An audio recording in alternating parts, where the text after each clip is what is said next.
सल्ली अला रसूलिल करीम। बिस्मिल्लाहिर्रहमानिर्रहीम। प्यारे भाई और बहनों, इसमें आज़म रूह की फ़लाह के लिए, नजात के लिए रूह क्या है? कुरान शरीफ में अल्लाह ताला फरमाते हैं, नफ़ख्ता फ़ीहे मिन रूहिही, मैंने अपनी रूह में से आदम की रूह में फूंक दी। उसका अपना एक जुज़ हम सब में मौजूद है। और फिर फरिश्तों को हुक्म हुआ कि आदम को सजदा करो। बुत को नहीं कराया, जो रूह उसने अपनी फूंकी उसको कराया। अमरे रब्बी कहो, नूर कहो, रूह कहो, सोल कहो, कोई नाम उसका रख लो, ये हर एक चीज़ में मौजूद है। हम खुदा के जुज़ हैं, पार्ट ऑफ गॉड हैं। महरूम साहब फरमाते हैं, ई जुज़े हस्ते कुल हस्त, कि ये जो हमारा जुज़ है वह हक़ ताला कुल है, उसका एक जुज़ है। ज़िक्र गर रोज़ा चंद अंदेशा कुल कनी कुलबाशी, कि अगर ये इंसान रूह से ज़िक्र करे चंद रोज़ तो ये भी कुल हो सकता है। आज तक हमने ज़िक्र किया है तस्बीहों पर, ज़बान से, उंगलियों पर, सांस से, लेकिन रूह से हमने ज़िक्र नहीं किया।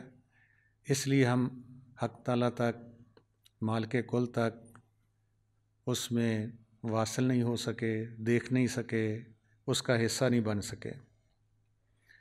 महरूम साहब आगे फरमाते हैं, अमरे रब्बी अस्तो रूह सिर खुदास्त, ज़िक्र बेकामो बेज़ुबानो अस्त, कहते हैं कि रूह अमरे रब्बी है, खुदा का राज है, भेद है।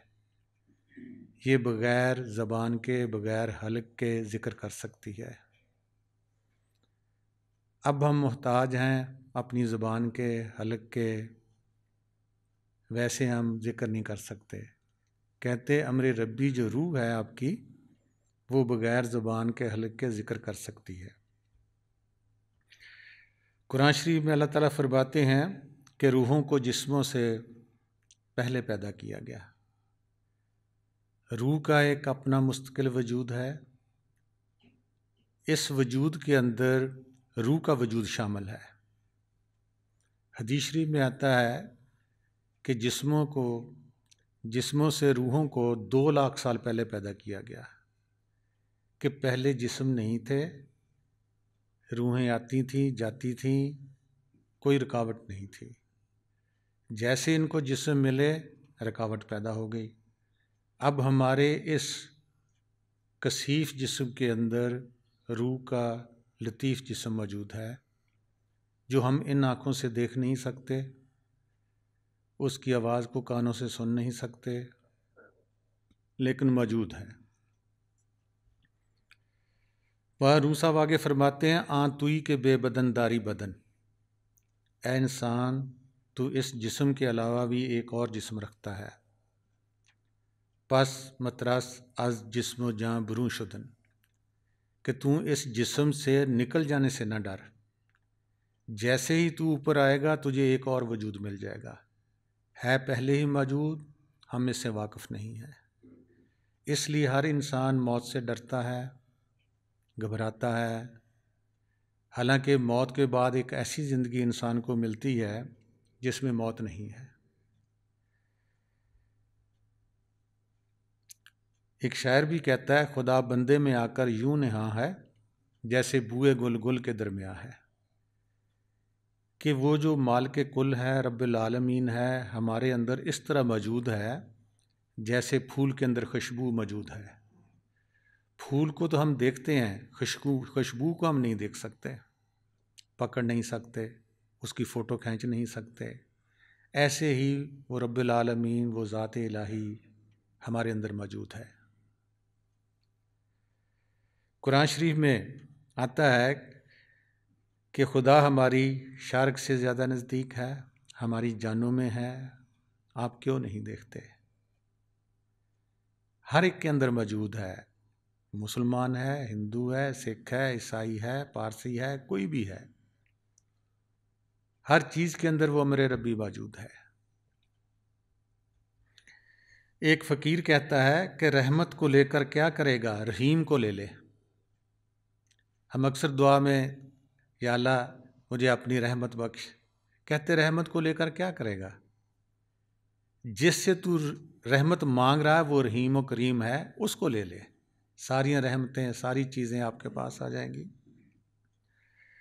जैसे हमारी आँख अपने आप को नहीं देख सकती, ये शीशे की आईने की मोहताज है, ऐसे ही हमारी रूह अमरे रब्बी हमारे अंदर होते हुए ये किसी मुर्शिद कामल की ज़रूरत है। इसको हम अपनी आँख ही आईने के बगैर नहीं देखते, हम रूह को कैसे देख सकते हैं।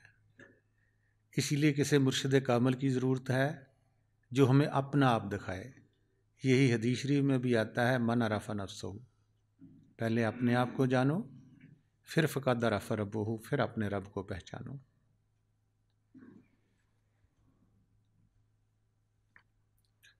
कुरान शरीफ में लिखा है कि अल्लाह की तरफ वसीला ढूंढो। हम अल्लाह से हर चीज़ मांगते हैं, अल्लाह से कभी अल्लाह को नहीं मांगा। अल्लाह से अल्लाह को मांगते शायद हमें मिल जाता, लेकिन ये ख्वाहिश, ये तरगीब बग़ैर मुर्शिद के नहीं होती। क्योंकि इंसान जहाँ भी पैदा होता है, आँख खोलता है, वहाँ हाथों से, पाँव से, ज़ुबान से, हेरा फेरी से दुनिया को इकट्ठी कर रहा है, जो हमारे साथ नहीं जानी। आते वक्त जिस्म रूह के साथ आता है, जाते वक्त ये भी नहीं जाता, रूह अकेली जाती है।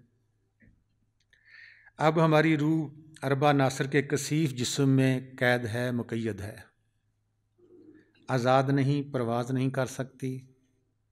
हर इंसान, हर जानदार, हर रूह अपने इमाल के बदले में इस दुनिया में गिरवी भी है, गिरफ्तार भी है।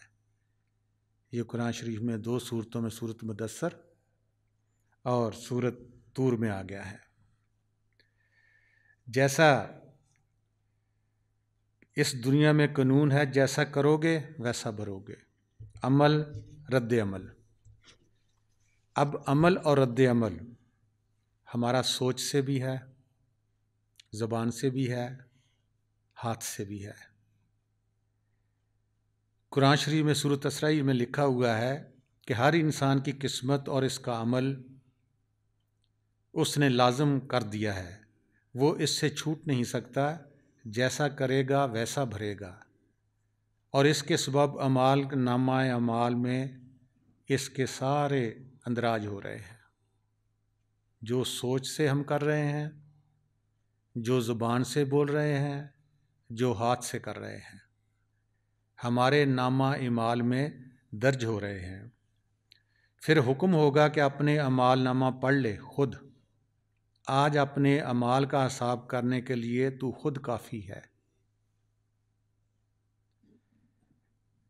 ये एक खुदकार निज़ाम है कि किसको कहाँ रखना है। रूह को किसी की बस की बात नहीं कि मैं मुसलमानों में घर पैदा हो जाऊँ, मैं हिंदुओं में घर पैदा हो जाऊँ, या मैं सिखों के घर में पैदा हो जाऊँ, या मैं ईसाइयों के घर में पैदा हो जाऊँ। कोई भी इंसान अस्पताल में जाओ, चिल्ड्रन वार्ड में, जहाँ सिर्फ बच्चे होते हैं, जो 2-2, 3-3 दिन के बच्चे होंगे, अजनबी को बुला लो, वह हिंदू का बच्चा उठा, सिख का उठा, ईसाई का उठा, पारसी का उठा, कोई पहचान नहीं सका, ना पहचान सकेगा। अल्लाह ताला ने मोहरें लगा कर नहीं भेजा हुआ कि ये मुसलमान है, ये हिंदू है, ये सिख है, ये ईसाई का बच्चा है। इंसान आगे बना रहा है। जिस घर में वो बच्चा पैदा होता है उसको लाजमी मुसलमान, हिंदू, सिख, ईसाई अपनाना पड़ेगा, क्योंकि उसके माँ बाप वो होते हैं। खुदा ने नहीं भेजा हुआ, ये हमने आगे बनाए हैं। जिस कौम मुल्क में हम रहते हैं, जिस बोली बोलते हैं, वो हम बच्चे को भी सिखा देते हैं। ऐसे ही कुरान शरीफ में अल्लाह ताला फरमाते हैं कि मैं हकूक़ अल्लाह तो माफ़ कर दूँगा, हकूक़ इबाद माफ़ नहीं करूँगा। हकूक़ अल्लाह कि अल्लाह की बंदगी, अल्लाह की तस्बीह, अल्लाह की ताई जो इबादत हैं, अल्लाह ताला फरमाते हैं मैं माफ़ कर सकता हूँ। लेकिन जो आपने दूसरों का दिल दुखाया, दूसरों रूहों को तंग किया, कहते वो उनसे आपको माफ़ी मांगनी पड़ेगी। हकूक़ुल इबाद, बंदे तक हकूक़। हम इसीलिए यहाँ इस दुनिया से बाहर नहीं निकल सके कि हम इन्हीं झमेलों में गिरफ्तार हो चुके हैं। किसी को दिल में सोच कर बुरा कहा, किसी को ज़ुबान से हमने कह दिया, किसी के ऊपर हमने हाथ भी छोड़ दिया। हज़रत ईसा अलैहिस्सलाम फरमाते हैं कि मैं अपने किरदार के बदले यहाँ गिरवी भी हूँ, गिरफ्तार भी हूँ, लेकिन इस किरदार की कुंजी किसी और के हाथ में है जिसको मैं नहीं जानता। बस मुझसे बढ़कर कौन फ़कीर होगा। अब ये जो किरदार हज़रत ईसा अलैहिस्सलाम बता रहे हैं, या कुरान शरीफ में जैसी करनी वैसी भरनी है, ये हमारा अंदर इब्लीस बैठा है, शैतान बैठा है। मारूम साहब फरमाते हैं कि 6 लाख साल बंदगी इसने खड़े होकर की हुई है। हम तो 1 घंटा नहीं खड़े होकर कर सकते। 6 लाख साल बंदगी करने के बाद जब भी अल्लाह ताला इससे पूछता था तुझे क्या चाहिए, इतनी बंदगी कर रहा है, कहते मुझे रूहें चाहिए। ये जो हम रूहें इस जहान में फंसी हुई हैं, ये उसी के नरगे में हम आए हुए हैं। अब जब तक हमारी रूह खुद नहीं चाहती कि मैंने इस दुनिया से जाना है, आज़ादी हासिल करनी है, या अगले जहान में जाना है, जहाँ मर कर जाते हैं वहाँ देखना है, मैं इस जहान में दोबारा ना आऊँ, अल्लाह ताला उस रूह का सबब नहीं बनाता। जैसे हमने कभी कोई ज़मीन, कोई चीज़ ठेके पर दे दी है, तो उसका मालिक ज़िम्मेवार नहीं है कि वो कपास बीजे, गन्ना बीजे या खाली रहने दो। उसको अपने ठेके से गर्ज होती है। ऐसी अल्लाह ताला की इतनी बंदगी की कि उसको सिर्फ ये जहान नहीं, 2 जहान और भी हैं, उसको ठेके पर दे दिया है। हम उसके नरगे में गिरफ्तार भी हैं, गिरवी भी हैं। अब जब तक हम बंदगी का बदला नहीं देते, हमें वो आज़ादी नहीं देता।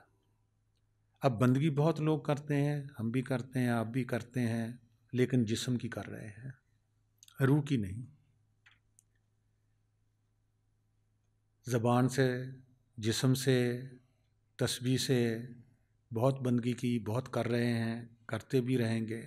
पहाड़ों में जाकर, पानियों में जाकर बहुत लोग कर रहे हैं, अब भी कर रहे हैं। लेकिन रूह की फलाह के लिए ये बंदगी काफ़ी नहीं है। रूह की निजात के लिए, इस जहान के जाने के लिए जिस्मानी बंदगी काफ़ी नहीं है। इससे बढ़कर हमने अपनी रूह से, अमरे रब्बी से, जिसने आज़ादी हासिल करनी थी, उसके साथ हमने बंदगी करनी थी।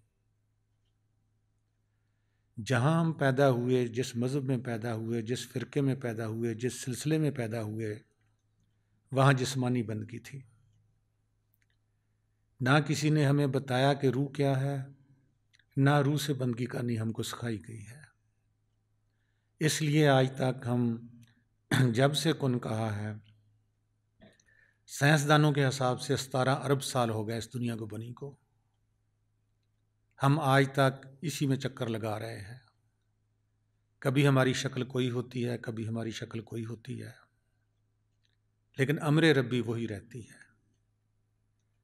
सीरत नबी सल्लल्लाहु अलैहि वसल्लम में लिखा हुआ है कि जिस्म हमारा 1000 बार भी बदलेगा, अगर रूह वही है तो हिसाब तब रूह से होता है, जिस्म से नहीं। जिस्म हमें मिले हुए हैं सज़ा और जज़ा भुगतने के लिए, वो हम भुगत रहे हैं। इसलिए हज़रत शाह जमाल जिनके आस्थाने में हम सबको बैठना नसीब हुआ है, अक्सर फरमाया करते थे कि बेटा अस्पतालों में जाओ और जाकर देखो कि वहाँ लोग कैसे करा रहे हैं, जानें नहीं निकलती, बीमारियाँ ठीक नहीं हो रही।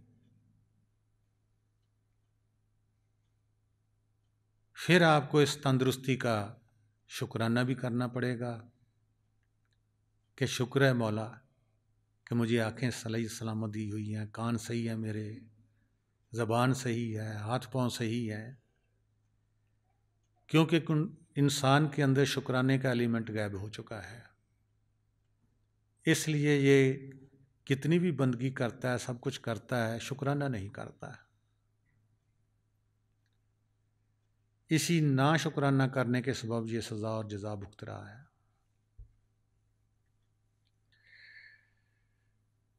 रूहों को रखने के लिए इस जहान में उस ठेकेदार ने 84 लाख वजूद बना दिए हैं, जिसमें इंसान हैं, जिन हैं, भूत हैं, फरिश्ते हैं, ज़मीन है, आसमान है, सितारे हैं, चरिंद है, परिंद है, दरिंदे हैं, परिंदे हैं।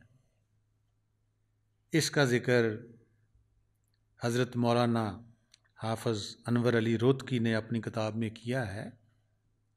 1,84 जात है, कहने की है बात, इसको निश्चय जान ले तू एक ही जात।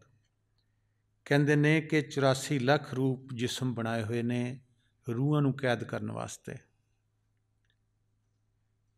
एक जिस्म है हज़रत इंसान दा, जिहदे विच आन के रूह जिहड़ी है ये निकल सकती है अपनी मर्जी नाल। कहते लेकिन तू यकीन कर लै कि इन्हां सारियां 84 लाख जिस्मां विच ओह अमरे रब्बी फिर रही है। यही गल हज़रत शेख कबीर ने भी अपनी किताब च लिखी हुई है कि 1,84 धर्मा तहां जीव दे दास, 14 जम रखवाले 4 वैद विश्वास। कहते ने 84 लाख जिस्मां दी किस्म जानदारां दे अंदर रूह दे रहने दी जगह बनाई है इसने, ते 14 फरिश्ते इस काम ते नज़र रखण नूं उसने बनाए हुए ने, ते 4 वैद इहदी गवाही भी दिंदे ने कि सच्ची गल है। हज़रत मौलाना रूम फरमाते हैं कि मैं कई दफ़ा घास बना, सब्ज़ा बना और कई शक्लों में पैदा हुआ और 84 कालब मैंने देखे हैं।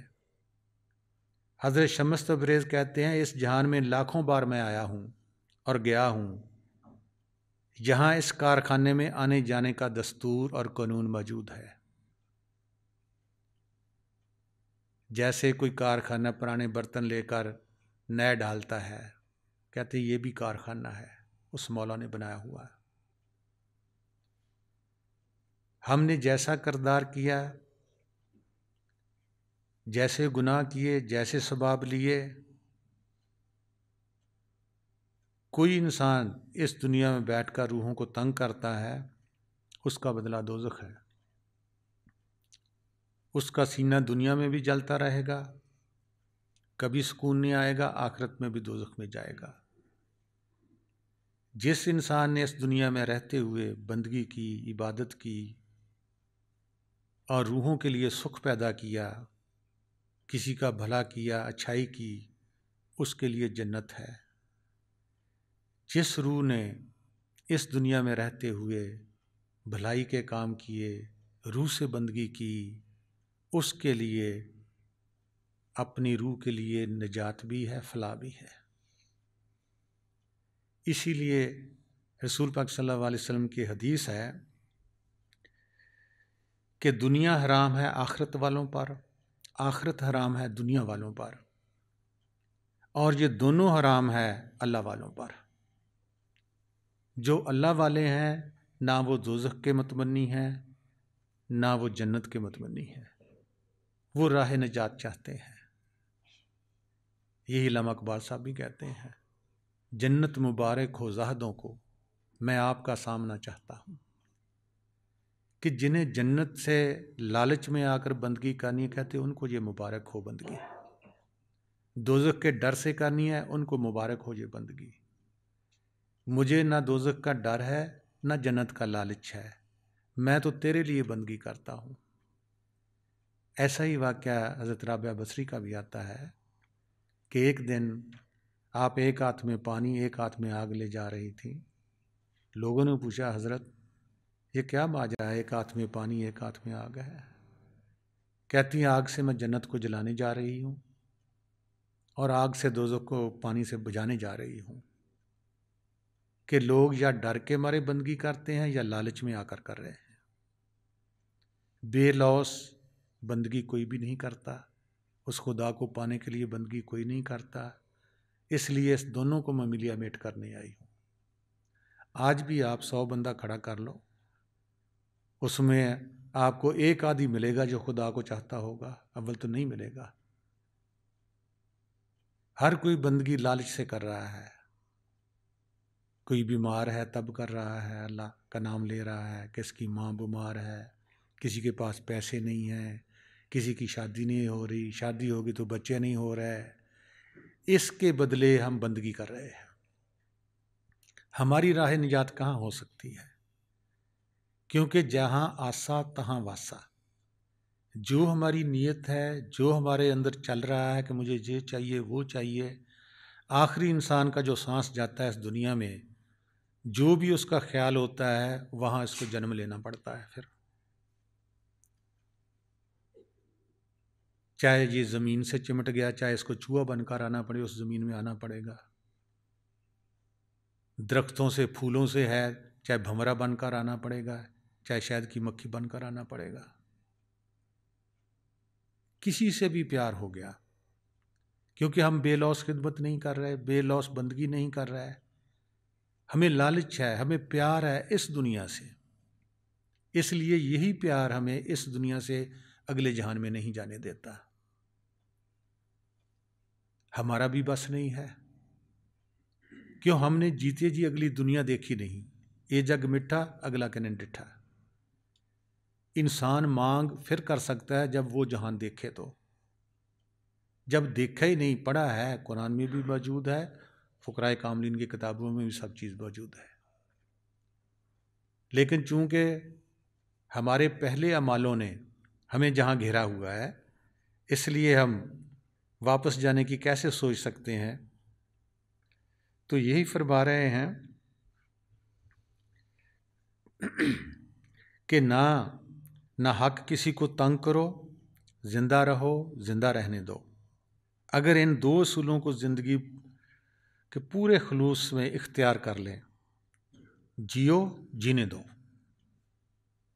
उस रब ने हर चीज़ पैदा की है, उसी का हक है मारने का। उसने रूहें भेजी हैं जहाँ, उसी का हक है वापस ले जाने का। जो हम कर रहे हैं अपने खाने के लिए, किसी को ज़ेर करने के लिए, किसी को कत्ल कर दिया, किसी को हलाल कर लिया, किसी को हराम करार दे दिया, इसलिए रूहें जहाँ बंधी पड़ी हैं।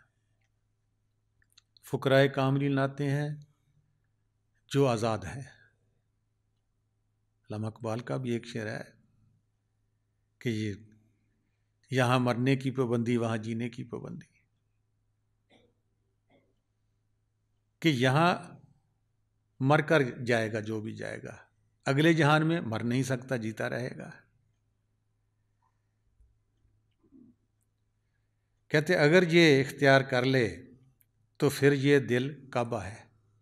हर इंसान का दिल काबा है। फिर जैसे हदीस शरीफ में आता है कि बैतुर रहमान कल्बुल इंसान, कि इंसान का जो कल्ब है वो बैतुर रहमान है, काबा है। कुरान शरीफ में आता है कि इंसान फेलन कसबन कौलन खुद मुख्तार है, जो चाहे करे। यहाँ इसको 25% आज़ादी है, 75% हम पिछले अमाल के ज़रिए बंधे हुए हैं। हमने जो काम पिछले जन्म में किए, अब हमें वो जन्म मिला, अब हम वो भुगत रहे हैं।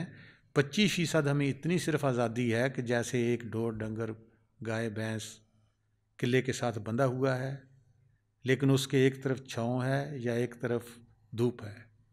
इतनी मर्ज़ी हमें सिर्फ दी गई है कि आप छाँव में बैठ सकते हैं या धूप में बैठ सकते हैं। बाकी किसी भी जिस्म में ये आज़ादी नहीं है, ना फरिश्तों में है, ना जिन्नों भूतों में है। हज़रत इंसान में आकर 25% ये आज़ाद बन जाता है। इस 25% ने इसने अपना खुद फैसला करना था कि बंदगी करते हुए ये जिस्मों से आज़ादी हासिल करे। रूह का एक खुद मुख्तार जिस्म अपना है, रूह खुद इंडिपेंडेंट है, लेकिन अपने किरदार की वजह से कसीफ जिस्म में वो जिस्म गड़ा हुआ है हमारा। हमने इतनी बंदगी नहीं की कि हम वे अप होकर हम इस वजूद से निकल सकें, अपने दूसरे वजूद को जान सकें। देखता हर कोई है, जो हम ख्वाब में जिस्म लिए फिरते हैं वो हमारा जिस्म है, लेकिन वो ख्वाब हमारे हाथ में नहीं है। अगर वो हमारे हाथ में हो तो हम जीते जी चलते फिरते बैठते उठते जब भी चाहें इस जिस्म को यहाँ फेंक सकते हैं, उस जिस्म में जाकर और कारोबार भी कर सकते हैं। उस जिस्म के लिए ना वीज़े हैं, उस जिस्म के लिए ना कोई बीमारी है, उस जिस्म के लिए ना कोई तंगदस्ती है, वो जिस्म आज़ाद है। देखो ख्वाब में हम सब बैठे हैं, अगर कभी ख्वाब में लड़ाई झगड़ा हो जाए तो रूह फ़ौरन इसमें मुंतकिल हो जाती है इस जिस्म में, और इंसान डर जाता है। और साथ वाला पूछता क्या कोई गंदा ख्वाब देखा, भी डर गया है। वो जिस्म लड़ाई झगड़े वाला नहीं। जब भी लड़ाई झगड़ा होगा आपकी रूह फिर इस जिस्म में मुंतकिल वो जिस्म हो जाएगा। अगर वहाँ अच्छे काम करते रहे कोई वापस इस जिस्म में नहीं आ सकता। देखो कई रात सोते हुए फिर दोबारा नहीं उठते, उसको मालिक ले जाता है। वो हमारी इख्तियारी मौत नहीं है। जो रसूल पाक सल्लल्लाहु अलैहि वसल्लम फरमाते हैं मूतू कबला अन तमूतू, ये हमारी इख्तियारी मौत है कि आप जीते जी होते हुए खुद मरना सीख लें। और वो हमारी इख्तियारी मौत होगी जो रसूल पाक सल्लल्लाहु अलैहि वसल्लम फरमाते हैं हदीस में कि इंसान के अपने हाथ में मौत, मरो मरने से पहले। अगर कोई भी इंसान दुनिया में रहता हुआ किसी मुल्क मज़हब का हो, ये सीख ले आप सल्लल्लाहु अलैहि वसल्लम के हदीस के मुताबिक, एक तो मौत का खौफ उसके उतर जाएगा, दूसरा जब जी चाहे इस वजूद को छोड़कर अमेरिका जाए, अफ्रीका जाए, उसको वीज़े की ज़रूरत नहीं, ट्रेनों की ज़रूरत नहीं, हवाई जहाज़ की ज़रूरत नहीं, वो कहीं भी जा सकता है। अब हम मोहताज हैं क्योंकि ये कसीफ वजूद हमारे साथ है, ये बगैर किसी ज़राए के कहीं नहीं जा सकता। रूह जा सकती है। रूह का बाहरी रूप क्या? ख्याल है, सोच है। अब जो वो सोच है बारी है वो फंस गई है। किस में? पहले तो वजूद में फंस गई, फिर मज़हब में फंस गई, फ़िरके में फंस गई, सिलसिले में फंस गई। हम पढ़ते हैं कुरान भी हदीसें भी, इन्नल्लाह अला कुल्लि शैइन क़दीर, हर चीज़ पर वही कादिर मुतलक है।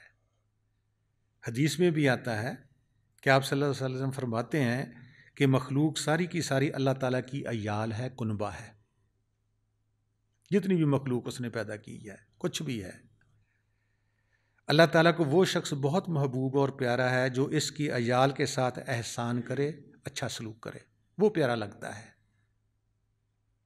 मखलूक के अंदर मुसलमान भी हैं, काफिर भी हैं, इंसान भी हैं, हिवान भी है, सब ही इसमें दाखिल हैं।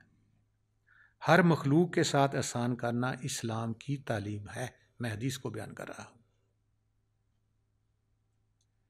आगे एक हदीस है, ज़माने को बुरा मत कहो, अल्लाह ही ज़माना है।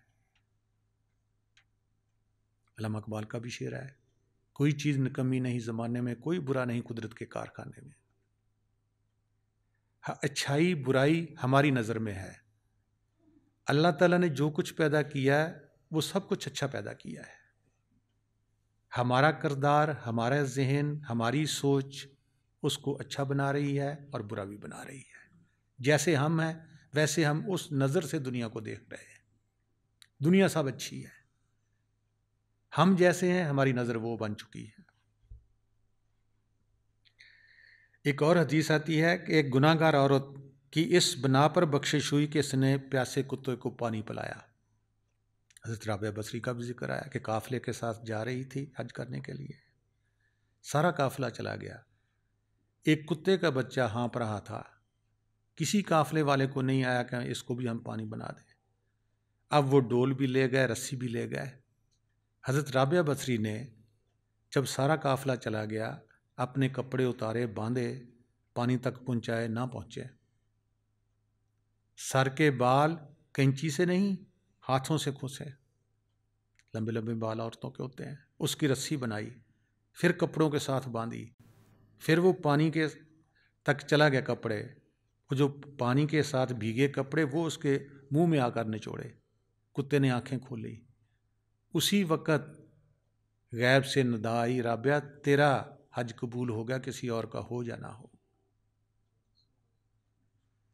हम हज करने तो जा रहे हैं, बंदगी करने तो जा रहे हैं, हमें ये नहीं पता कुत्ते बिल्ले में, इंसानों में वही ज़ात फिर रही है।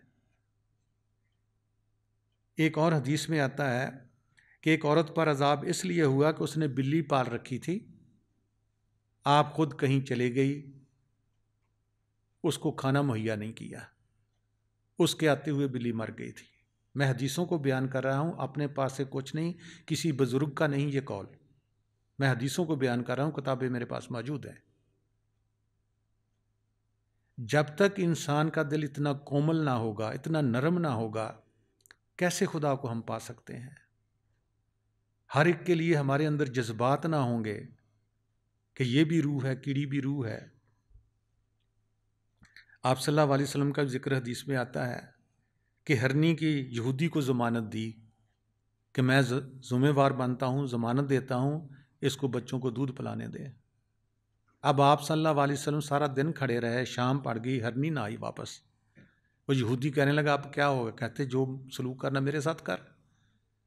उधर से धूड़ दूर से दिखाई दी तो यहूदी ने कहा अच्छा वो धूड़ आ रही, शायद हरनी ना हो, वो देख लेता हूँ तो फिर तेरे साथ निपटता हूँ।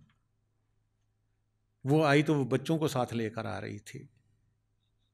उस यहूदी को बच्चों ने कहा कि अगर तूने हमारी माँ को मारना है तो हमें भी मार दे, हम तो माँ के बगैर नहीं जिंदा रह सकते। फिर उसने सबको आज़ाद कर दिया।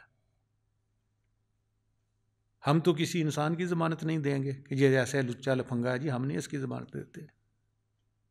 और हम उसके उम्मती भी कहलाते हैं कि हम जी रसूल पाक सल्लल्लाहु अलैहि वसल्लम के उम्मती हैं। नात पढ़ो तो बड़े झूमते हैं, किरदार हमारे क्या है? और हम खुदा को और रसूल को पाने भी जा रहे हैं। एक ऊँटनी, वो भी यहूदी के पास थी, रो रही थी। आप सल्लल्लाहु अलैहि वसल्लम ने उनके सिर पर जाकर हाथ फेरा। उसने कहा कि मुझे ये चारा नहीं डालता। आप सल्लल्लाहु अलैहि वसल्लम यहूदी को बुलाया, वो बाग में काम कर रहा था। उसने कहा जाते उसको आज़ाद कर दे, अल्लाह ताला हर जानदार का उसने रिज़्क़ पहुँचाने का वादा किया कुरान में, तो जा इसको चारा डाल। क्योंकि हमें ये हदीसें स्टेजों पर चढ़कर कोई नहीं सुनाता। हमें वो हदीसें सुनाई जाती हैं जो खाने पीने की होती हैं कि खाया किस तरह जा सकता है। दो जहान के बादशाह आप सल्लल्लाहु अलैहि वसल्लम थे, क्यों पत्थर बांधते थे पेट पर? क्या उनको खाना मुहैया नहीं हो सकता था? क्या दूसरों को रिज़्क़ देते थे, खुद नहीं ले सकते थे? क्या इतने मुसलमान हम बैठे हैं, कभी एक पत्थर भी बांधा है हमने पेट पर? क्यों बांधते थे? कि लोग ये ना कहें कि इसके पेट खाली है,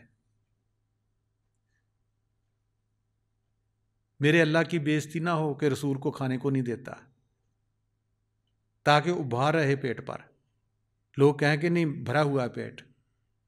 महीनों महीने फाके क्यों करते थे उम्मत के लिए कि मेरे नक्शे कदम पर चले और हक ताला को ये पाए। आप सल्लल्लाहु अलैहि वसल्लम जिस वक़्त भी कलमा पढ़ाते थे, जिस शख्स को भी नूर इलाही दिखाते थे। आज है कहीं? कितनी आबादी है मुसलमानों की, कितने मुल्क हैं मुसलमानों के? किसी एक मुल्क में भी ये है कि कलमा पढ़ाए और साथ ही नूर दिखा देवे? नहीं, ये हदीसें बयान ही नहीं करते, बल्कि नकाली जा रहे हैं इन हदीसों को अब, क्योंकि किसी की पहुंच नहीं उस नूर तक। आप सल्लल्लाहु अलैहि वसल्लम से चिड़ियों के बच्चे एक नौजवान ने उठा लिए, उसको कहा ये देख ऊपर मंडला रही है, इसके बच्चे वहाँ छोड़ कर आओ आलने में। उसको वहाँ बच्चे रखाए। एक ने चींटियों के घर जला दिए, उसको तनबीह की कि दोबारा घर न जलाना, चींटियों के, कीड़ियाँ जो होती हैं वहाँ आग जला दी, उनको मार दिया। कितने रहम दिल थे। हम मसलते जा रहे हैं, चींटियों को, कीड़ियों को, हर चीज़ को जला भी रहे हैं, सब कुछ कर रहे हैं। एक शख्स, सीरत नबी सल्लल्लाहु अलैहि वसल्लम, ये हदीस लिखी हुई है, एक शख्स आप सल्लल्लाहु अलैहि वसल्लम के पास आया, साबी था, कि या रसूलल्लाह सल्लल्लाहु अलैहि वसल्लम, मैं छुरी लेकर 3 दफ़ा अपनी बकरी के पास गया हूँ, मुझे बड़ा रहम आता है, मैं उसको ज़िबा ना कर सका, हलाल ना कर सका। आप सल्लल्लाहु अलैहि वसल्लम ने फरमाया, तू उस पर रहम करेगा तो खुदा तुझ पर रहम करेगा। अब बताओ, हम कितनी बकरियां रोज़ की ज़िबा कर रहे हैं? हमें कभी तरस आया है कि इसमें भी हमारी तरह जान है? हमने एक ही पढ़ लिया जी, हलाल है तो हलाल है, बस। किस लिए हलाल की थी? वहाँ सब्जियात नहीं थी, बाहर से गला जाता था। भेड़ों बकरियों के अलावा वहाँ उस वक़्त कोई चीज़ नहीं थी। आज तो हमारे पास सब कुछ है, सब्जियात हैं, सब्जी है, हर चीज़ है, दालें हैं, हम कुछ भी खा सकते हैं। हमने वो एक चीज़ पकड़ लिया जी, उन्होंने हलाल किया तो हमने करना है। जो बंदगी का उन्होंने कहा वो हम नहीं मानते, कि पेट पर हम भी पत्थर बांधे, हम भी गारे सौर में जाकर महीना महीना रहें, गारे हिरा में 6-6 महीने रहें, वो तो हम कुछ नहीं करते। खाने पीने की हदीसों को हमने ले लिया है।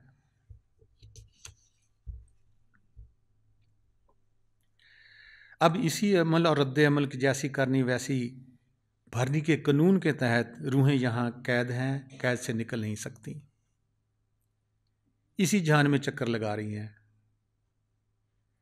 सूरत मायदा आयत नंबर 60 में आता है, जिसको अल्लाह ने फटकार दिया उस पर उसका गज़ब हुआ, उसने इसमें बनाए बांदर और सूर, और जिसने बंदगी की शैतान की, यही हैं बदतर दर्जे के गुमराह तर। अब देखो, अल्लाह ताला फरमा रहे हैं कि शैतान भी बंदगी करवा रहा है। कहते ये उसके पीछे लगकर बंदगी ऐसी कर रहे हैं, खुदा को मिलने वाली नहीं। आगे कुरान शरीफ में आता है, खुदा ने इसको इसकी पिछली ज़िंदगी की सज़ा बनाया। ये ज़िंदगी देखो साफ लिखा हुआ है कि हमारी कोई पिछली ज़िंदगी भी थी, उसको सज़ा बनाया ये मौजूदा ज़िंदगी। हम इसमें वो सज़ाएं भुगत रहे हैं जो पीछे करके आए हैं। मैं कुरान को कोट कर रहा हूँ, सूरत नाज़ियात आयत नंबर 25 में ये लिखा हुआ है, जाकर पढ़ भी लेना। अगर सूरत मोमिन आयत नंबर 11 में आ रहा है, क्या हमारे परवरदिगार, तूने हमें 2 दफ़ा मारा, 2 दफ़ा जिंदा किया, हमने अपने गुनाहों का इकरार किया, फिर क्या कोई निकलने की इस जहान से जगह है? क्या हम निकल सकते हैं? फिर सूरत रहमान आयत नंबर 33 में लिखा हुआ है, अगर आप निकल सकते हो तो निकल जाओ ज़मीन और आसमान के किनारों से, लेकिन आप निकल नहीं सकते बगैर सुल्तान के, बगैर मुर्शिद के, बगैर रहबर के। कैसे निकल सकता है? इंसान तो जितना निकलने की कोशिश करता है, ऐसी दलदल में फंसा हुआ है कि ये जैसे दलदल में हम हाथ पांव लगाते हैं, नीचे धंसता जाता है। गधा हो, इंसान हो, कुछ भी, दलदल में फंसे हुए हैं। अगर कोई स्टेबल ग्राउंड पर खड़ा है, वो अपना हाथ दे रहा है, भाई निकल आओ, मैं आपको आसरा करता हूँ, हम वहाँ भी नहीं निकलते। हम कहते हैं जी हम तो कुरान को बहुत जानते हैं, हदीसों को बहुत जानते हैं, हम मुसलमान हैं जी। कहाँ लिखा हुआ है ये दोबारा जन्म का? कहाँ लिखा हुआ है जी कि हम दोबारा पैदा होते हैं? मैं कुरान को सारे को कोट कर रहा हूँ। किसको समझ देता है? जिसने ये प्रोसीजर हल किया है, जिसने मूतू कबला अंता मूतू किया हुआ है, जिसने इस जहान में जीते जी जाकर दूसरे जहान को देखा हुआ है, उनके ये सारे वाक़यात लिखे हुए हैं किताबों में भी, फ़ुक़राए कामलीन के बुकों में भी। अब जब तक इंसान की रूह बंदगी नहीं करती, इस जहान से निकल नहीं सकती, राह निजात फला पा नहीं सकती। वह रूम साफ कहते हैं, ये जहान कैद खाना है, हम इसमें कैदी हैं। कैद खाने की छत में सुराख करके भाग निकलो। ये वजूद कैद खाना है, ये हमारा सर छत है। सुराख पहले मौजूद है, किसी को पता ही नहीं है। हमारे इस कैद खाने को 9 दरवाजे लगे हुए हैं जो बाहर की तरफ खुलते हैं, 2 आँखों के, 2 कानों के, 2 नाक के, मुंह के, 2 नीचे, ये 9 बनते हैं। 10वां दरवाज़ा हमारा दोनों आँखों के दरमियान यहाँ लगा हुआ है, ये अंदर को खुलता है।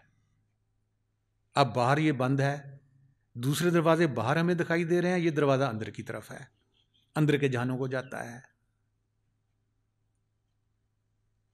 इसका जिक्र सूरत नजम में आप सल्लल्लाहु अलैहि वसल्लम जब मिराज पर अगर किया हुआ, फ़ाकान काबा कौसैन औ अदना, मैंने अपने रब को इन कौसों के करीब, ये कौसें हैं, औ अदना ये जगह बनती है। सूरत बल्द में लिखा हुआ है कि हमने इंसान को 2 रास्ते दिखाए, दायां बायां, नेकी बदी, लेकिन ये घुसा ना घाटी में। फिर आगे लिखा हुआ है कि आपको क्या मालूम घाटी क्या है, ये 2 आभार हैं, ये बीच में घाटी बन रही है, नीची जगह। लिखा हुआ है कि आपको क्या मालूम घाटी कहाँ है। अब जो इंसान ये प्रैक्टिकल करता है, तजर्बा करता है, वही कुरान हदीस को समझ सकता है कि यहाँ क्या लिखा है, यहाँ क्या लिखा है। सूरत मुदस्सर में लिखा हुआ है कि मैं दोज़ख में फेंकूंगा, फिर लिखा हो कि आपको क्या मालूम दोज़ख क्या है। क्यों? हमारा कंसेप्ट है कि एक आग बहुत बड़ी जलती होगी, हमें वहाँ फेंका जाएगा। नहीं भाई, हम हर रोज़ ही दोज़ख में जल रहे हैं। हमारा सीना जल रहा है, हाथ जल रहे हैं, पाँव जल रहे हैं, ये दोज़ख है और क्या है। हम इस बात को समझते ही नहीं हैं। इसीलिए अल्लाह ताला ने कहा आपको क्या मालूम दोज़ख क्या है। आपको तो कंसेप्ट दे दिया गया कि आग है, उसमें फेंका जाएगा।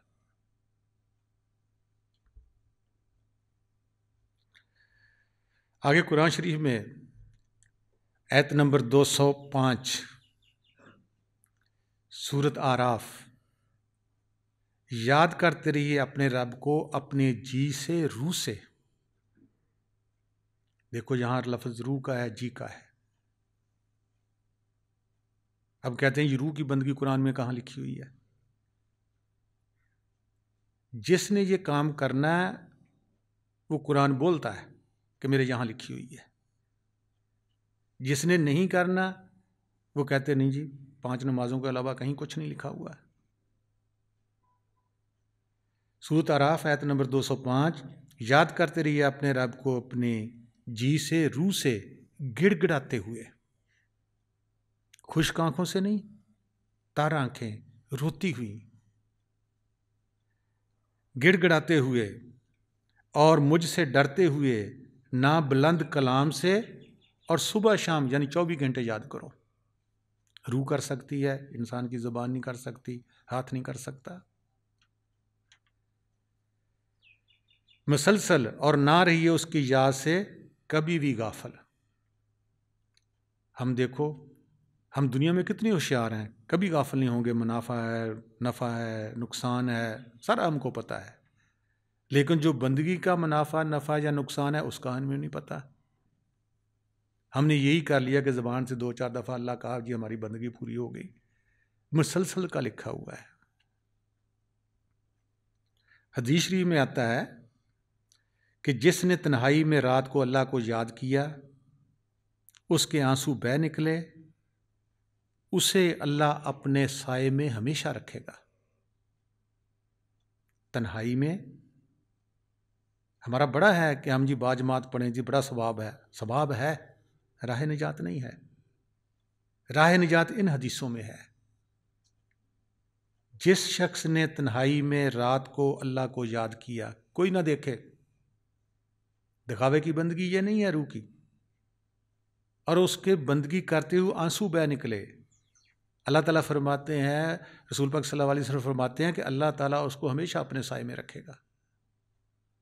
अल्लाह ताला का हाथ उसके सर पर हमेशा ही रहेगा कि ये ऐसी बंदगी इंसान कर रहा है, मेरी रूह कर रही है कि किसी को पता भी नहीं, ना इसकी बीवी को खबर है, ना इसके बच्चों को खबर है, ना पड़ोसियों को खबर है कि ये सो रहा है या बंदगी कर रहा है। और सूरत बकरा में भी आता है, चलते फिरते, उठते बैठते, जागते सोते जिक्र इलाही करो ताकि तुम फलाह पा जाओ, नजात पा जाओ, तरक्की पा जाओ। अब चलते फिरते उठते बैठते तो हर एक को समझ आती है, कर सकता है। सोते में कौन करे? सोते में रूह करती है। जैसे हम ख्वाब में जाकर और काम भी करते हैं ना, सोते में रूह जिक्र करती है, बंदगी भी करती है। शेख कबीर साहब का एक शेर है, सोते में बिड़बिड़ाए के जिस मुख निकले नाम, वाह के पाँव की पैनड़ी मेरे तन का चाम। कि अगर कोई ऐसा इंसान दुनिया में है कि सुते पे अल्लाह अल्लाह से मुँह चो निकले, कहते वो इतना खुश नसीब इंसान है दुनिया में कि मैं अपने जिस्म के चमड़े की जुत्ती सुहा के वो पैर चो पावां, अगर कोई मैनू ऐसा इंसान मिल जाए तो। सोते में बिड़बिड़ाए के जिस मुख निकले नाम, वाह के पाँव की पैनड़ी मेरे तन का चाम।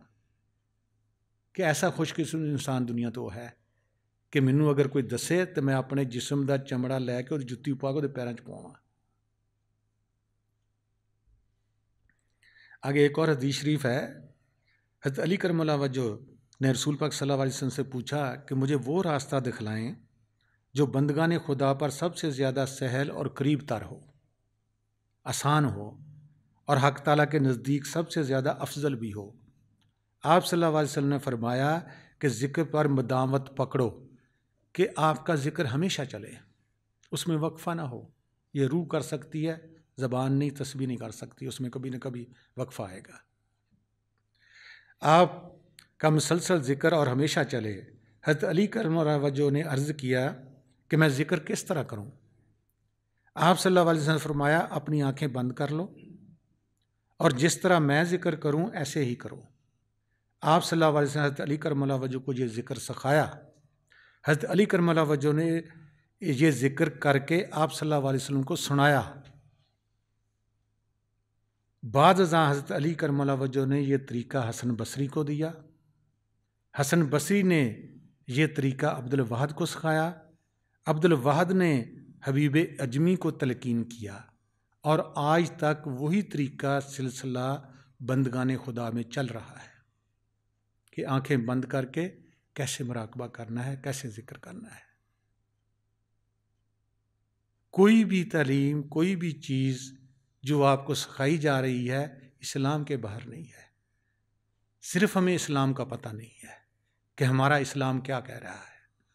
हमने सुना है, सुनाया है, अपनी आँख से कुछ नहीं देखा है। सूरत इब्राहिम की पहली आयत में आता है, ये किताब बड़ी अज़मत वाली है जिसको हमने नाजिल किया आप सल्लल्लाहु अलैहि वसल्लम की तरफ, ताकि आप निकालें लोगों को अंधेरों से नूर की तरफ, उनके रब के हुक्म से उस रास्ते की तरफ जो बड़ा ज़बरदस्त हम्द के लायक है। अब कहते हैं जी कहाँ खुदा दिखाते थे? तलकीन की अल्लाह ताला ने आप सल्लल्लाहु अलैहि वसल्लम को कि आप उन लोगों को अंधेरों से रोशनी की तरफ निकालें। आप आंख बंद करते हैं, अंधेरा है, रोशनी होनी चाहिए वहाँ। आप सल्लल्लाहु अलैहि वसल्लम के ज़माने में जब कलमा पढ़ाते थे उसी वक्त नूर इलाही दिखाते थे।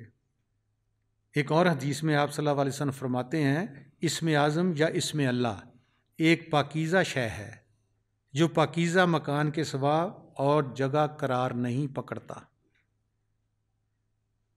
इस्म आज़म, इस्म अल्लाह एक पकीज़ा चीज़ है, पकीज़ा शय है। पकीज़ा पकीज़े में ही ठहर सकती है। आपका पाकीज़ा दिल होगा, पाकीज़ा ख्याल होगा, पाकीज़ा सोच होगी, वहाँ ये करार पकड़ेगा, पुनपेगा, बीज दरख्त बनेगा। अब हम कहें कि हमारी सोच भी गंदी रहे, गंदे काम भी करते रहें, हेरा फेरियाँ भी करते रहें और इसमें आज़म भी पुनपे, वहाँ नहीं पुनप सकता। बीज तो मुर्शद डाल देगा उसके अल्लाह ताला के हुक्म से, लेकिन पुनपेगा नहीं। उसका पानी क्या है? हमारी नेक पाक ज़िंदगी। उसको पानी देंगे तो फले फूलेगा। अब रूह इस जहान से आगे जाना चाहती है, आज़ाद होना चाहती है, वापस अपने घर जाना चाहती है। शैतान या इब्लीस हमारा दुश्मन है, ये इसको ज़मीन के साथ बांधना रखना चाहता है कि ये मेरे नरगे से रूहें इस जहान से ना निकलें।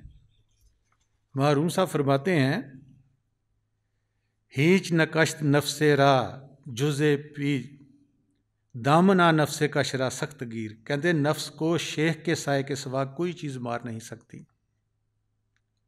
कि मुर्शिद ने अपने नफ्स को ज़ेर किया होता है, उसके साए में रहोगे तो ये हमारा नफ्स भी हमारे ज़ेर आ जाएगा। इस नफ्स को मारने वाले का दामन मजबूती से थाम ले, मारूम कह रहे हैं। आगे हाफिज शराजी, ये ईरान में हुए हैं, ये फरमाते हैं, इसमें आज़म बकुन कार खुद ए दिल खुशबाश कि तलबीनो हीलो देव मुसलमान शुद्ध। कहते हैं, ए दिल खुश रहे, इसमें आज़म अपना काम करता है, ये खुद कार निज़ाम है, इसलिए मकारी और हीलाबाजी से शैतान मुसलमान नहीं बनता। हक ताला ने किसी को शरीयत, तरीक़त, मार्फत, इश्क़ इलाही में खुद रखा हुआ है, इन सब से पास होकर जो आता है उसको इसमें आज़म मिलता है। या फिर निगाह मर्द मोमन से बदल जाती हैं तकदीरें कि मर्द मोमन हो वो जिसको चाहे इसमें आज़म दे दे, ना दे दे, उसकी अपनी मौज होती है, उसके हाथ में उसने दे दिया है। निगाह मर्द मोमन से बदल जाती हैं तकदीरें, अगर हो शौक़ यकीन पैदा, कट जाती हैं जंजीरें। आगे हदीस शरीफ है, कश्फुल महजूब में लिखी हुई है, आप सल्लल्लाहु अलैहि वसल्लम फरमाते हैं, शरीयत मेरे कौल का नाम है, तरीक़त मेरे अमाल का नाम है, हकीकत मेरे बातनी अहवाल का नाम है, मार्फत मेरा राज है। इस पर भी इतराज़ है जी, कहाँ लिखा है, हमारे तो शरीयत का पता है। मैं हदीस को बयान कर रहा हूँ, कश्फुल महजूब में जी लिखी हुई है, इसमें आप सल्लल्लाहु अलैहि वसल्लम का शरीयत मेरे कौल का नाम है। आगे तरीक़त लिखी हुई है कि मेरे अमाल, जो मैं अमल करता हूँ, ये तरीक़त है। आगे हकीकत मेरे बातनी अहवाल, इन आँखों से देखते हैं ये ज़ाहिर है, आँखें बंद करके जो कुछ देखते हैं ये बातन है। फिर कहा मार्फत, कहते ये मेरा राज है, ये किसी को मैं बताऊं ना बताऊं। इस पर भी इतराज़ करते हैं, ये शरीयत से आगे कोई चीज़ नहीं, मैं हदीस को बयान कर रहा हूं। इश्क तक वो गए हैं, राज तक गए हुए हैं। अब इसमें आज़म देकर इस मुर्शिद क्या करता है, इस अमर रद्द अमल को जैसी करनी वैसी भरनी, एक्शन रिएक्शन को वाइंड अप करता है, इस खाते को बंद करता है। जिस रूह को इसमें आज़म देता है उसको समझाता है कि भाई ये इसमें आज़म पढ़ो, इस खाते को बंद कर दो, ना इस जहान में दोबारा आओ, ना आपको ये गंदे जिस्म पहनने पड़े दोबारा। इससे इतनी बंदगी करो, इसमें आज़म पढ़ो कि यहाँ से आप निकल सको और नूरी जिस्म में चले जाओ, जिसमें ना पेशाब का झंझट है, ना लैट्रिन का झंझट है, ना खाने का झंझट है, ना पीने का झंझट है। ख्याल की दुनिया है, ख्याल से सब कुछ वहाँ हो रहा है।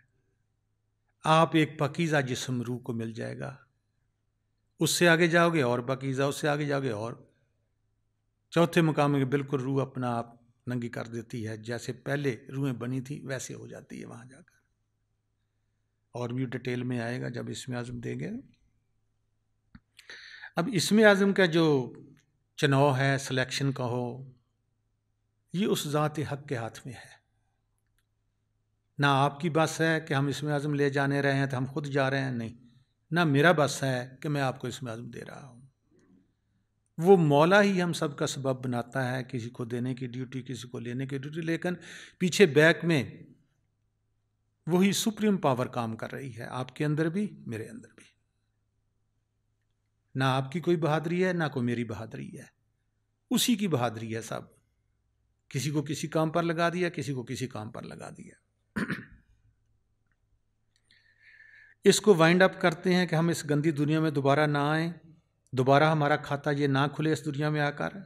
इसलिए रूह की फलाह और नजात के लिए इसमें आज़म लेना बहुत ज़रूरी है। अब पिछले जो भी ज़माना गुज़रा है, इसके लिए बहुत टेस्ट लेकर फिर इसमें आज़म दिया जाता था। हज़रत सुल्तान आरफीन बाहू साहब का जिक्र आता है, ये 30 साल रहे उस मुर्शिद की तलाश में कि जो हमें इसमें आज़म दे। ये करामाती फ़कीर पहले भी थे, करामातें इनको बहुत होनी थी, हवा में उड़ना, सब कुछ करना, ये आता था इनको। इनका जिक्र इनके अपनी बुक में लिखा हुआ है कि ये मुर्शिद की तलाश में निकले दरिया रावी के किनारे हज़रत शाह हबीब कादरी रहमतुल्लाह की खिदमत में हाज़िर हुए। उनके यहाँ एक हर वक्त देग पानी की उबलती रहती थी और दर्स के बाद पूछते थे जिसको भी कशफ करामत चाहिए उस देग में हाथ डाल दे। जो भी देग में हाथ डालता कशफ करामत उसको ये सब कुछ आ जाता था जो मैंने पहले जिक्र किया, हवा में उड़ना, मसल्ला बिछाकर पानी पर नमाज पढ़नी। ये रूह की निजात नहीं है, ये दोबारा बल के फंसाने वाली बात है। और इंसान समझता है कि किसी के दिल का हाल बता दो, किसी ने जो खा गया है वो बता दो तो बड़ा वली अल्लाह बन गया। वली अल्लाह नहीं बनता। इनका अपना एक शेर है कि जो ऐसे काम करेगा वो जन हैज़ पलीती, कि वो दोबारा ऐसा हो जाता है कि जैसे बिल्कुल नापाक हो जाता है इंसान। नई फ़कीरी विच हवा दे मसल्ला पाठ है रावण हूँ, नई फ़कीरी वਹਿੰਦੀਆਂ नदियाँ सुक्कियां पार नगावण हूँ, फ़कीरी नाम उन्हां दा बाहू जिहड़ा दिल विच दोस्त संभालण हूँ। वो अपनी दोस्त दी, मुर्शद दी, मौला दी ज़ियारत करे हर वेले। कहंदे वो है, ये फ़कीरी नहीं है कि दरिया नूं दो टोटे कीते तो पार लंघ गए, मसला हवा ते बिछाया तो नमाज पढ़न लग पे लोगों को दिखाने वास्ते कि मैं बड़ा वली अल्लाह औलिया बन गया। कहंदे ये फ़कीरी नहीं है। उन्हीं का शेर मैं पढ़ रहा हूँ। तो वो कहते हैं कि बाबू साहब बैठे रहे, इन्होंने हाथ ना डाला। मुर्शिद ने कहा कि भाई बेटे आप किस लिए आए हो? कहते जी मैं राह हक का मुसाफिर हूँ, आपकी ज़ियारत के लिए आपका पता चला तो मैं आपके पास आ गया हूँ। उन्होंने कहा तो आपने देग में हाथ नहीं डाला? कहते नहीं मुझे ये नहीं चाहिए, ये तो पहले मेरे पास मौजूद है। अब मुर्शिद ने देखा ये तो कोई और चीज़ चाहता है। उनका अच्छा आप ऐसा किया करो कि आप इस खुई से पानी निकाल कर ना वज़ू वाली टूटियों में टंकी में भी डालो और सेन भी मस्जिद का साफ़ करो। अब इसने एक ही बोका लिया या मश्क ली, उसमें सारा सफ़ा एक ही पानी से कर दिया। जो बाकी सारे लोग थे उन्होंने जाकर मुर्शिद को बताया इसने तो एक ही काम कर दिया, सब जो हम पूरा दिन करते थे इसने तो बहुत जल्दी कर दिया। फिर मुर्शिद ने उसको बुलाया, फिर उन्होंने कहा कि मैं राह हक का मुसाफिर हूँ, मुझे और कुछ नहीं। फिर उन्होंने कहा कि देख तेरे पास कोई माल है? आप भी इसम लेने आए बैठे हो, मैं इसलिए आपको ये सारा बता रहा हूँ। उन्होंने कहा हाँ मेरे विरासत में तो मुझे बहुत कुछ मिला हुआ है, सोना है, ज़मीनें हैं, बहुत सारे। कहते बेटे पहले उससे फ़ारग हो आओ, क्योंकि आपकी यकसुई नहीं बनेगी। गए। अब जो माँ थी वो भी करामाती फ़कीर पहले थी, उसका बेटा कैसे ना होता करामाती फ़कीर? बीबी रास्ती उनका नाम था। उन्होंने भांप लिया कि बेटा फिर आ रहा है बहू। इनकी 4 बीवियाँ थीं। उन्होंने कहा कि आप अपने जेवर ना छुपा लो, वो आकर मुर्शिद के हुक्म पर सारा लुटा देगा आकर। उन्होंने क्या किया, कहाँ छुपाए? उन्होंने एक कोने में ज़मीन खोदी, उसमें अपने जेवरात वगैरह सारे कर दिए। अब ये घर आए, घर आकर तो देखा कि इनका बेटा एक भंगूरे में झूल रहा था, उसके उंगली में एक सोने की मुंदरी थी। जैसे आजकल भी हम छोटे बच्चों को कोई नाना नानी पहना देते हैं, बेटा बेटी कोई होता है तो उन्होंने वो उंगली को उतारी और बाहर फेंक दी और कहने लगे कि मुझे अभी भी सोने की बू यहाँ से आ रही है घर से। माँ ने कहा है तो देख ले आप। उन्होंने देखा तो एक कोने में थे, वो जेवरात भी सारे लुटा दिए तो फिर मुर्शिद के पास गए। फिर मुर्शिद ने कहा कि वो तो लुटा दिए हैं, लेकिन आपके अभी अल्लाह के हकूक़ पूरे नहीं कर सकते जब तक कि आप 4 बीवियाँ से छुटकारा हासिल ना करोगे। अब फिर मुर्शिद के हुक्म के फिर चल पड़े घर में। फिर उनकी वालदा ने भांप लिया कशफ से कि ये आ रहा, अब इनको तलाक़ें देने के लिए। गए जब घर तो उन्होंने सारी 4 बीवियों को बुलवाया। माँ ने उन्होंने कहा कि आपने मेरे पीछे छुप जाना है ताकि तलाक का लफ्ज़ आपके ऊपर ना आए, मैं आगे होंगी, आप मेरे पीछे सब रहना। उन्होंने कहा हाँ बेटा बहू कैसे आए हो? उन्हें भांप तो पहले लिया था। कहते माँ जो आपके दिल में है वही करने आया हूँ कि मैं उस वक्त तक अल्लाह के हकूक़ पूरे नहीं कर सकता जब तक मैं इनके हकूक़ से दस्तबरदार ना हो जाऊँ। माँ ने कहा कि बेटा देख, तुझे मुर्शिद मिले, तेरी मंजिल मिले ना मिले, इनके हकूक़ ये सारी आपको माफ़ कर दी हैं। लेकिन तलाक न दे। अगर तेरी मंजिल पहुंच गई तो ठीक है, नहीं तो फिर आपके तेरी बीवियां हैं, आकर इनके हुकूक पूरे करना। अब चारों ने बैक वक्त एक ज़ुबान से कह दिया कि हम अपने हकूक़ नहीं लेती। वो आज़ाद होकर फिर चला गया अपने मुर्शिद के पास। फिर मुर्शिद से अर्ज़ की, हजूर जैसे आप फरमाएं, जैसे आप अब हुक्म करें, मैं उन जंजीरों को तोड़कर आज़ाद होकर आ गया हूँ। फिर आपने बैत किया। हमारे मुर्शिद ऐसा नहीं कहते। हमारे मुर्शिद कहते हैं कि दिल से निकाल दो। आपके घर हैं, आपकी बीवियां हैं, तलाक देने की ज़रूरत नहीं, ज़माना छोड़ने की ज़रूरत नहीं, जंगलों में जाने की ज़रूरत नहीं। आप सिर्फ दिल से निकाल दो कि उसी ज़ात ने दिया था, उसी के सुपुर्द है। इज़्ज़ोमन तो शाह व ज़िल्लोमन तो शाह।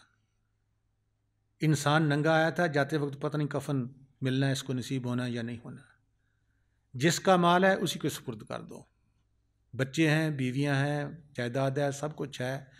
आप एज ए कंट्रोलर कहो, एज ए इमानतदार कहो, उस मालिक की इमानत समझकर बाकी ज़िंदगी गुजारो कि मेरे बच्चे बीवी मेरे पास इमानत है उस माल के कुल की।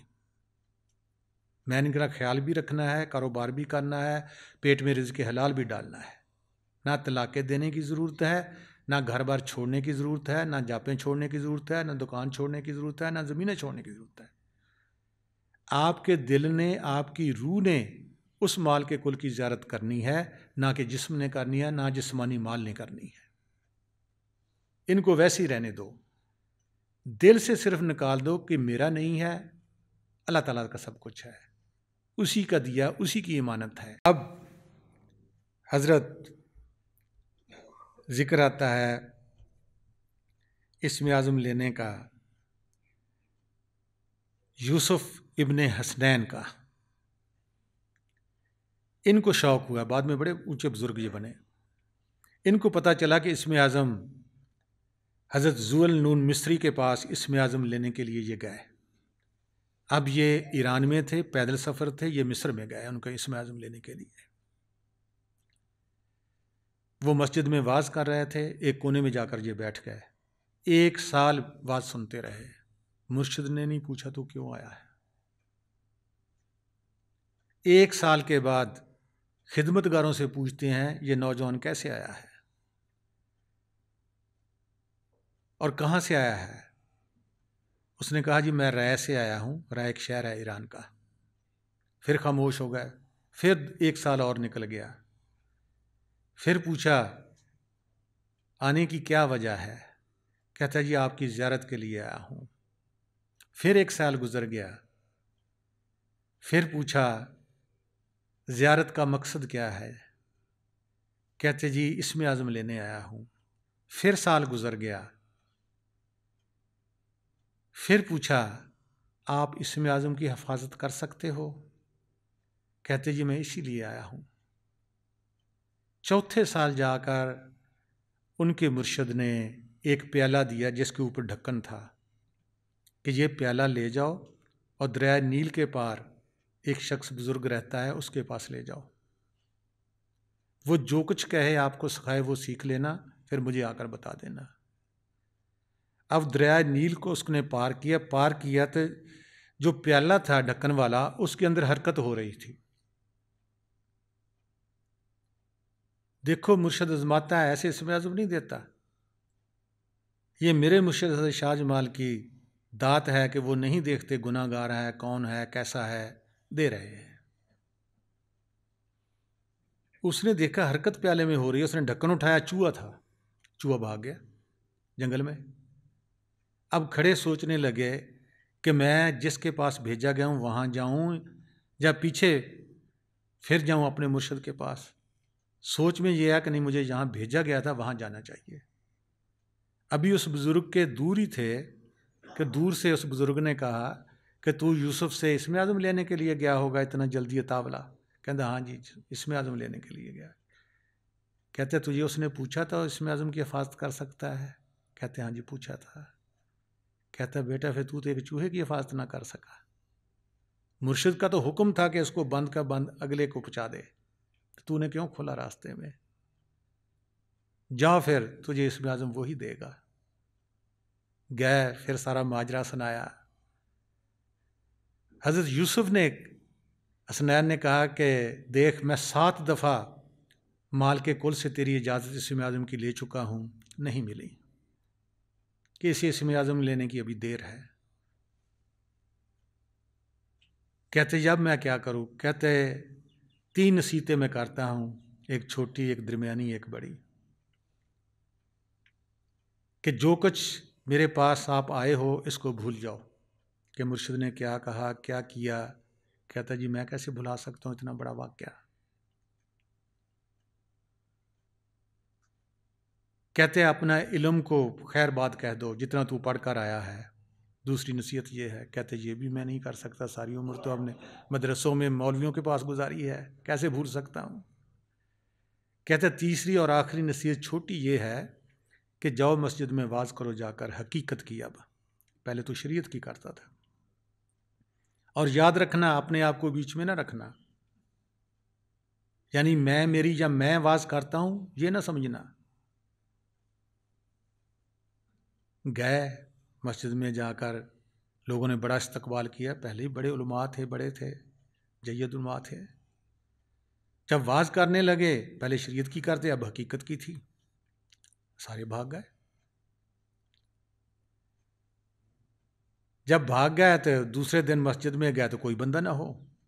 बंदा ना हो तब दिल बेजार हो गया, भाई क्या करें, निकल जाता हूँ मस्जिद से, नहीं करता हूँ। वही मुर्शिद एक बुढ़िया की शक्ल में आया।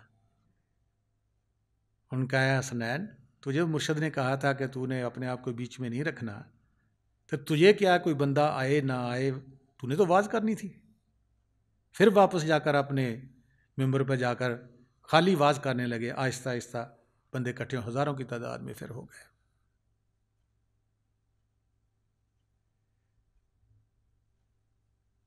एक और वाक़या आता है कि एक शख्स इसमें आज़म लेने के लिए गया एक बुज़ुर्ग के पास। उसने भी यही पूछा कि आप इसमें आज़म की हिफाजत कर सकोगे। कहते हाँ जी, मैं इसीलिए तो आपके पास आया हूँ। उनका जाओ शहर के दरवाजे पर जाकर बैठ जाओ, जो वाक़या होगा वो आकर मुझे फिर बताना। शहर के दरवाजे पर जाकर बैठ गया। अब वहाँ एक बूढ़ा गधे पर लकड़ियाँ लाद कर शहर के दरवाजे से गुजरने लगा, तो वहाँ एक सिपाही खड़ा था। उसने उसको मारा भी, लकड़ियाँ भी खींच लीं, गधा भी ले लिया। उस बुज़ुर्ग ने कुछ ना कहा, वो खाली हाथ चला गया अपने घर। आकर अपने मुर्शिद को वाक़या सुनाया। उसने कहा वो जो बूढ़ा था गड़ा, जो गधे पर लकड़ियाँ लाद रहा था, कहते कि वो उसके पास इसमें आज़म था। अगर तेरे पास इसमें आज़म तू क्या करता? कहते जी मैं तो इसमें आज़म के ज़रिए उस सिपाही को मार देता। उसका बेटे मैं इसीलिए आपको ज़ुबाया है, वो जो बुज़ुर्ग था वो मेरा उस्ताद था, मेरा पीर था। उसने उसको मारा पीटा भी, लकड़ियाँ भी छीन ली, गधा भी छीन लिया, उसने उफ तक नहीं कहा। तो आप कैसे हिफाजत कर सकते हो इसमें आज़म की? क्योंकि हमने तो इसमें आज़म लेना है, तो हमने तो कलाशनकोफ इसको समझना है कि मैं किसी मुर्दे को ज़िंदा कर दूँ, मैं किसी को हलाक कर दूँ, मैं किसी को ऐसा कर दूँ, मैं किसी को वैसा कर दूँ। हज़रत ईसा अलैहिस्सलाम के टाइम एक शख्स इसमें आज़म उनके सीखने के लिए आया। उन्होंने बहुत लैतो लाल किया कि आप इसमें आज़म ना सीखो, क्योंकि वो मुर्दों को ज़िंदा करते थे, नाबीनों को आँखें अता करते थे। तो उन्होंने कहा नहीं, मुझे भी सिखाओ। उन्होंने भी अल्लाह ताला से रुजू किया कि ये एक नौजवान है, ये बड़ा ज़िद कर रहा है। उनका इसको अच्छा तो नहीं रहेगा, लेकिन ज़िद कर रहा है, इसको सिखा दो। हज़रत ईसा अलैहिस्सलाम ने उसको भी इसमें आज़म सिखा दिया। जब सिखा दिया, वो सिखा कर चले गए। अब वो घर में जा रहा है, घर को, और इसमें आज़म को आजमाना चाहता है। अब एक हड्डियाँ पड़ी थी मुर्दा, उन पर इसमें आज़म पड़ा, वो शेर की थी। शेर उठकर खड़ा हो गया। अब शेर ने उसी पर हमला कर दिया। हमला कर दिया तो वो ज़ख्मी होकर वहीं लेट गया। जब लेट गया तो उधर से हज़रत ईसा अलैहिस्सलाम का गुज़र हुआ। देखते हैं कि पछाना कि जो नौजवान तो वही है जिसको इसमें आज़म मैंने सिखाया था। उसको होश में लाए, होश में लाकर पूछा भाई तेरे साथ क्या हुआ है? उसने कहा ये ऐसे ऐसे मैंने इसमें आज़म आजमाया था। उसने कहा बेटे आप खालिक तो बन गए, ज़िंदा तो करने वाले बन गए, राज़िक ना बने। अल्लाह ताला किसी को ज़िंदा करता है, दुनिया में भेजता है, पहले उसके रिज़्क़ का इंतज़ाम करता है, फिर वो रूह दुनिया में आती है। तूने इसमें आज़म तो ले लिया, लेकिन ये नहीं पता कि ये शेर है, इसको गोश्त चाहिए, इसकी खुराक क्या होगी। तूने इसको ज़िंदा किया, उसको गोश्त चाहिए, उसने तुझे ज़ख्मी कर दिया। तो इसमें आज़म रूह की निजात के लिए है। इसमें आज़म किसी को ज़ेर करने के लिए नहीं है। इसमें आज़म मुर्दे को ज़िंदा करने के लिए नहीं है। अपनी मुर्दा रूह को, अपने मुर्दा नफ्स को ज़िंदा करो पहले, फिर इतनी बुर्दबारी हो कि आपके कोई थप्पड़ भी लगा ले, लकड़ियाँ भी छीन ले, गदा भी छीन ले, तो आप उफ तक ना कहो कि मेरे मालिक की रज़ा है। कितने बुर्दबारी का ये काम है। हम जल्दी से कहते देते हैं जी इसमें आज़म भी दे दो, तो हमें इसमें आज़म भी चाहिए। पहले इतनी करो कि हमारा जो नफ्स है वो ज़ेर हो जाए। तो आखिर में दुआ है उस माल के कुल के आगे, रब्बिल आलमीन के आगे, और रसूल पाक सल्लल्लाहु अलैहि वसल्लम रहमतुल्लिल आलमीन के आगे, और जितने भी पीर पैगंबर औलिया आज दिन तक आए उन सब के आगे, और ख़ासकर अपने मुर्शिद के कदमों में सिर रख कर, जिन्होंने मेरी तरबियत की, मुझ पर रहमत की, और मेरे ज़रिए आप सब पर भी रहमत फरमा रहे हैं कि जो भी आज कलाम पढ़ा है, सुना है, हदीसें, कुरान, फ़ुक़राए कामिलीन, इस पर अमल करने की तौफ़ीक दें, ताकि हम जीते जी रसूल पाक सल्लल्लाहु अलैहि वसल्लम की हदीस के मुताबिक मन अरफ़ नफ़्सहु, पहले अपने आप को जाने, फ़क़द अरफ़ रब्बहु, फिर अपने रब को पहचाने, फिर हम मूतू क़ब्ल अन तमूतू, रसूल पाक सल्लल्लाहु अलैहि वसल्लम के हदीस के मुताबिक मरने से पहले मरना सीखें, और हमारी रूह को ये सब लोग अरूज अता फ़रमाएँ, ताकि हम जीते जी जितनी बाकी ज़िंदगी हमारे पास बची हुई है, सांस बचे हुए हैं, उससे हम जहाँ जाना है मर कर उस मकाम को पहले देख लें, ताकि जितने सांस बचे हैं हमारी ये दुनिया भी समझ जाए, अगली दुनिया भी समझ जाए। इसके लिए हमें पहले फ़नाफ़िल वजूद होना पड़ेगा, फिर फ़नाफ़िल शेख होना पड़ेगा, फिर फ़नाफ़िल रसूल होना पड़ेगा, फिर फ़नाफ़िल्लाह होना पड़ेगा, और राज़ी बरज़ा में ज़िंदगी को गुजारना होगा। आप सब की आमद का बहुत बहुत शुक्रिया। वमा अलैना इल्लल बलागुल मुबीन।